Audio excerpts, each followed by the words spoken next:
on the judgment of the dead. When you drop dead and leave your flesh, first things first, you are taken to the court of the dead, of the shadows. No, you're not going to heaven or to hell. First, the dead judge you.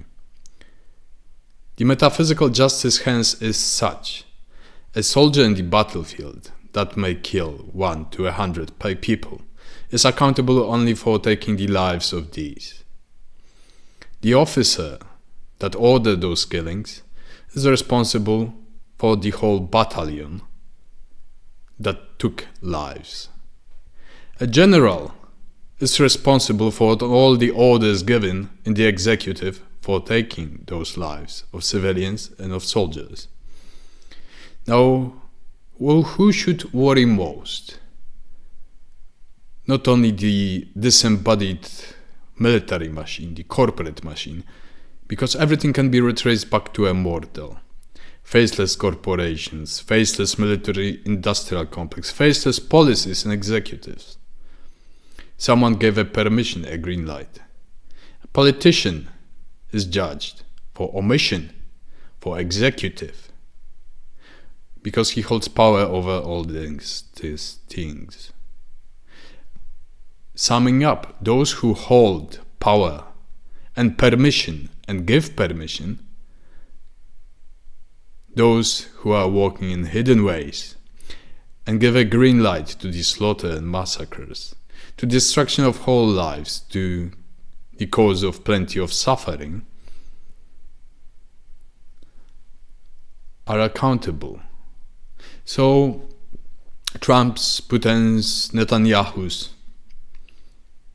they are given over to the judge of the dead, to the necromancers, to the dead souls. Whether walking in ignorance, purposeful, willful, by omission, or fully committed to the tasks of their destruction, let them speed up.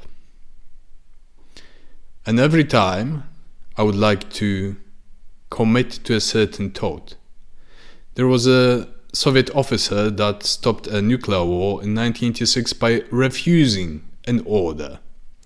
He was later stripped of all the medals and he died in solitude. If not for his decision of this one Soviet officer, planet Earth would be a hellhole. The survivors would envy the dead. That was in 1986.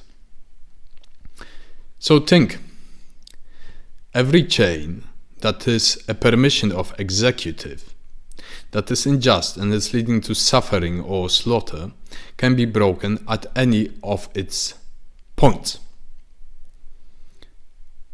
And you may say this is not realpolitik, but I envy the men of power, of true power over executive and permission, because they gather the hatred of millions of dead, millions of suffered. Who would like to be in power nowadays? Myself, I account for a very happy person destined to power, or is mercifully granted anonymity and insignificance by the gods. Hail them. Because if I would be put in a position of power in this August stable, I would be responsible for deaths of millions. Now, years and years ago, I was very forbearing. That means that I suffered immensely. All sorts of ingratitudes, vengeances, curses, and so on. Until anger crept into me. And this anger and the will of retaliation started growing. Now I read Seneca, an excellent advisor to Nero, advising the wise things where Nero didn't listen. His mind was barren to the virtues of Seneca. How does cruelty develop? In short, this evil takes its start from anger, which is brought by full and frequent exercise to lose all thought of clemency and every human bond, until at last it's transformed into cruelty. Such people smile with delight, take every bit of pleasure they can, and look not at all like angry folk, since they find relaxation in their savagery. They say that when Hannibal saw a ditch filled with human blood, he remarked, "What a lovely sight." How much lovelier would he have found it if he'd filled some river or lake? The era.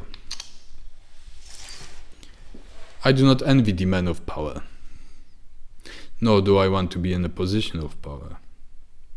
But think about the metaphysical justice, and on an individual level, how many people you destroyed and harmed. Could you forbear the damage received? And could you find wise resolutions in replying and committing to greater things? Think about it.